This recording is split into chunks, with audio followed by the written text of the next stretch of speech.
Ashamaa akkam jirtu hordoftoonni Qiddoo YouTube subscribe like gochuun jajjabeessaa. Akkasumas immoo warri YouTube qabdan maatii naaf ta'e naan jedhaa komentii naa barreessaa. Siniif hin ta'a siniin jechuun jaaladha. Egaa haa ta'uyyuu malee guyyaa har'aa immoo jechuudha. Iyyuu akkasuma biinii jedhanii dhufanii jiru. Iyyuun akka inni jechaa jirutti an as in turre biyya biraan ture akkasumas illee wantoota ta'aa turanii argitanii jirtu. Ermeellaan edda jireenya Abiraam keessaa baheera jettee taateen ishiin taasisaa jirtu wanta biraati. Lubbuu kun obballeessaa yoo jettu kan ishiin dubbattu. Akkasumas immoo Abeelii fi Buruukii dhaqanii gaa'ila kee indiiddamoo itti deebita jedhaniini gidduu kanatti namni lubbuu isaa balleessuudhaaf jedhu wanta jiru jedhanii dubartii deessee torbaan hin geenye mankaraaraa gidirsaatu ni jiru.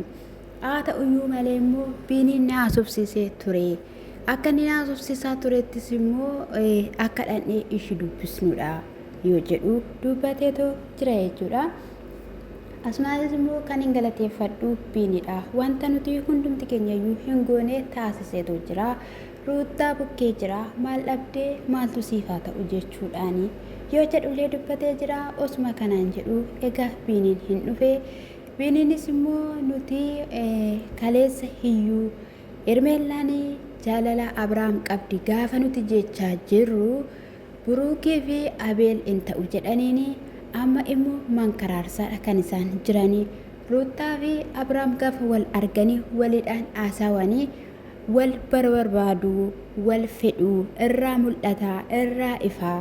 Kanaaf iyyuu jireenya ishii keessaa intalli kun yoo baateetti ta'e gara jireenya ishiitti Ruuttaan deebi'uu dandeessi.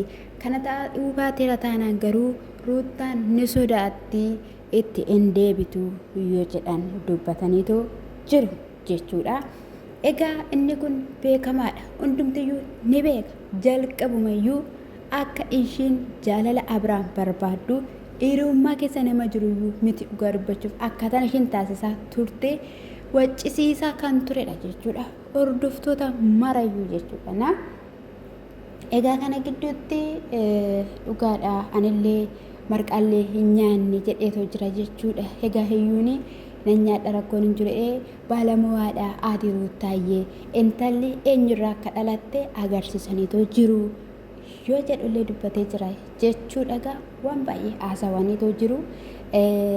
Isa kanadha gaafa ishiin immoo baate jettee isaantu fidee inni biraas immoo otoo seeratti deemnee seeratti dhiyaachuu qabdi gaafa jedhu jechuudha. Iyyuuni seeratti akkamittiin dhiyeessita? Abiraamoo umaa nammiine umaayyuu nan goone hiriyaa kootidha na wajjin hojjatte. Akkasumas immoo yeroon ani rakkoo keessa jiru gidiraa keessa jiru na jabeessaa turte na wajjin hin ta'aa turte. Isa kanaafiyyuu akka ishiin miidhamtu akka ishiin dallantu hin barbaadu jechaa jira. Maal jettee seeratti himtaa gaafa inni jechuudha. Seeronni jiru seeronni haalonni galuufi jedhee jechuudha. Amma barbaadeyyuu seerotaadhaaf haalli yoo galee sin mirgan qabdan. Mirga kan qabu kanarratti Ruuttaadhaa fi Abiraamidha jechuudha. Yoo kasaasanillee jechuudha. Ruuttaan immoo sababiin ishiin cal jettee fi har'a yoon intala kanaa kaasasee intala kanaa isa biraa hambiseera yoo ta'e boruudhaanii ani wabii maaliin qabaa? Dubartiin biraa hin dhufti hin qopheeffata hin barbaadu hin fedhu ani gaa'ila qaba ani dhala qaba jedhee nama dhaadatu nama dubbatatu miti kan jettu dhiiste malee osuma abbaa manaa jabaa ta'e abbaa manaa dhaabbatu ta'e abbaa manaa kaleessaa wanti kun tuttuqqaan kun hin jiru ta'eera ta'e Ruuttaan har'aa intala kana galchuu hin dadhabdu jechuudha. Isa dhugaan sanii jedha jechuudha. Maaliifi ani na ajaa'iba dhugaa dubbachuudhaaf jechuudha. Abiraam kun yeroo tokko jechuudha. Umuriin isaa silaa mana 20 wayiiti yoo jedhani mana 27 26 yoo jedhani umurii kana keessatti jechuudha dubartoota amma kana akkamitti jaalachuu danda'a. Dubartoonni amma dhufanii nuti meeqa argine shammi argine irra dhugaan siniin jedha shan argine bara 2017 fa'ee akkan argine jechuudha. Akkamittiin akkas ta'uu danda'a? Alaama biraan qabu ture moo alaama dubartii jaallachuu irraatiin kan hafe jechuudha. Yeroo tokko jechuudha namni dhaqee gaafa milkaa'u dhugaan siniin jedhe milkaa'inni isaa jechuudha gidiraa keessa geesse yeroo isa buusudha jechuudha. Yeroo tokko immoo qarshii argachuun iyyuu akka nama balleessutti jechuudha mee akka nama balleessutti. Kanaafiyyuu wanti nuti saayyuu seera qabaa. Haa ta'u malee egaa inni dhaqan jechuudha hordoftoota. Gaafa dhaqanii hoteela ishiin keessa jirtu saakkatanii gaafa seenanii dabdaabbee barreessitee fi lafa keessee deemte jechuudha. Mee jechuudha Ermeellaa namti amma dhugum jaalala Abrahaam jette lubbuu abbaas jette namantu. Garuu eeyyee jaalalli ishee qabeera dhibbaan dhibba jechuudha. Bu'aa jirti, of shokkisaa jirti, of hooqaa jirti. Namni akkamittidhaan jechuudha mee abbaa manaa namaarraa jaalalli isaa qabu. Siiraas ani yoo duute haadhattu jedhe dhugaa dubbachuudhaaf beeni. Garuu immoo nan gaddaa nan yaadaa akka nama tokkootti. Garuu kan miitu ofii ishiitiidhaaf maatii ishiidhaaf jechaa ture. Nama dhiba dhugaa dubbachuudhaaf iyyuun immoo akka nama tokkootti baay'ee namatti dhagahamaa. Akka sabaatti namatti dhagahamaa kun ta'uu hin qabu jechaa ture. Gaafa isaan achi dhaqan kutaa ishee dhaqan dabdaabbee barreessite lafa keessee kutte jechuudha. Yoo shinti beeti seente shinti beetatti qollofuu dandeessa. Isaanillee erga seenanii jechuudha seenuun qabnu turre jedhaniitu jiru jechuudha. Maaliif shakkamuu danda'u yoo dhugum lubbuu ishee balleessite jechuudha. Sirri isaaniiti jechuudha. Seenuu hin qabanii turanii hanga kanatti intala kanadhaanii hordofuu hin qaban. Sababni isaa Abrahaam ofirraa kutee hambisuu hin dandeenye jechuudha.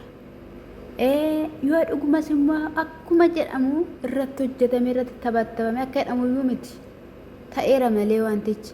Kanaaf inni qambarri rakkinaa keessa wanta jiruuf intala kanarraa idda ishirra cituu hin dandeenye rakkoodha keessa jirti jechuudha. Garuu rakkoo kana hubattanii jechuudha gara tsabalaa geessuu qabdu. Dhugaan isin jedhe gara tsabalaa yoo sirra kanarraa hiikamee kanarraa citee ruttaan qabbanooftee jiraattu. Afura dubartootaa irra jira Abrahaam irra jechuudha. Inni caraanee hiyyee ba'uu qaba. Yoo kana ta'edha jechuudha. Amma biyya Itoophiyaa keessatti ilaalame wanta ta'amaa jiru ilaalaa. Abbaa manaa ubiyyee jechuudha. Naahii argitanitti guyyaa har'aa maal akka ta'e ishiin ofitti deebisuudhaaf gatiin kan falle hin jiru. Abilii ofirraa baasee abilii fuunachi sissinannaan inni achi akkan sinneedhe akka tokko godhachaa ture jechuudha. Akka borofaa godhachaa ture jechuudha. Argitanitti ta'e jechuudha. Kanaafi afurri wanti inni hojjenne hin jiru, wanti inni hin goone hin jiru. Isa kanadha ani jechuudha dhugaa dubbachuudhaaf sinitti himamiti ani. Haadha keessattuu haadha Abrahaam ani baay'een ajaa'ibsiifadhe. Mee maal ta'eet ilmi kootoo gaa'ela qabu intala kana afaan ararraa jedhanii maaliif iyyaan? Maaliif ittiin xiinxalle?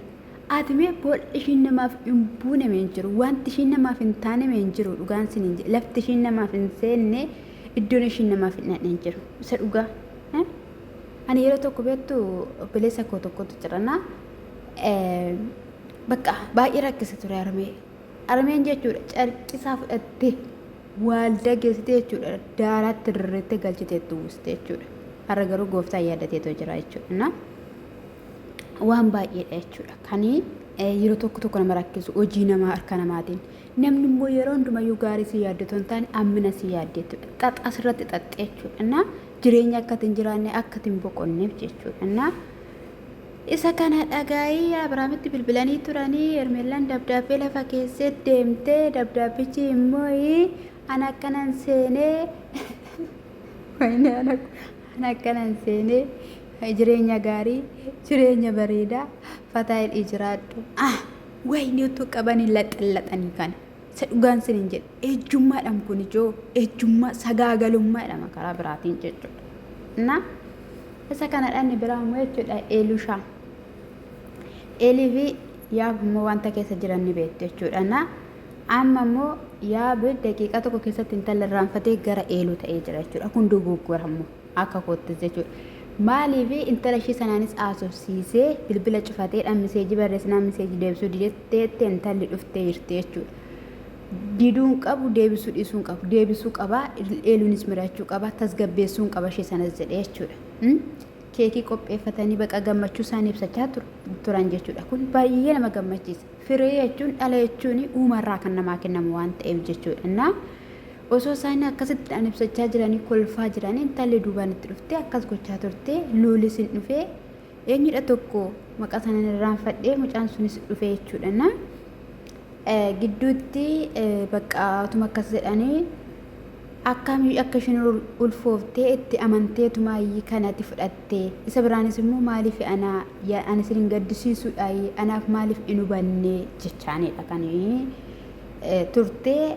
Amma waan tokko akkatti naan jettuun barbaadu akkati waan tokko natti dubbattu hin fedhu jechaanii ture jechuudha. Gidduutti isheen maal jetti mucaan kan kee ta'uu amman beettee mucaan kan luul jettee utaaltee balbala gadi baatee jechuudha. Eeluu dhugumatti kana gooteetta taanaan jechuudha kufaatiin taane kufta isa dhugaa amanuudhaaf nama salphachisa jechuudha. Sababni isaayyuu jechuudha walii bilbilanii wal duraaf duuba dhufan intalli dura dhuftee lulfa immoo duubarra dhufan in waamte fakkaata gaasheen yookiin gatii abaasanii irratti diraamaa hojjanna jettanii yoo ta'eera kanaaf mucaanii ka'alluul taanaan jechuudha in salphattu maali dhugaa akkas taanaan gaarii miti jechuudha. Garuu isheen eeluun kan jechaa turte maal jechaa turte eenyu na seete na maalidha jettee lolaa turte jechuudha. Akkamittidhaan akka amitti ta'uu danda'a inde eenyummaa ku dabarseen siif kenneettee dubbattee turte eeluun kaleessayyuu jechuudha. Amma immoo akkamitti mucaan kan luuli jettanii dhufture akkamitti luuli immoo jechuudha gammachuudhuma eeluun barbaadu. Sababiin isaayyuu eeluudhaan jaalatee jira jechuudha.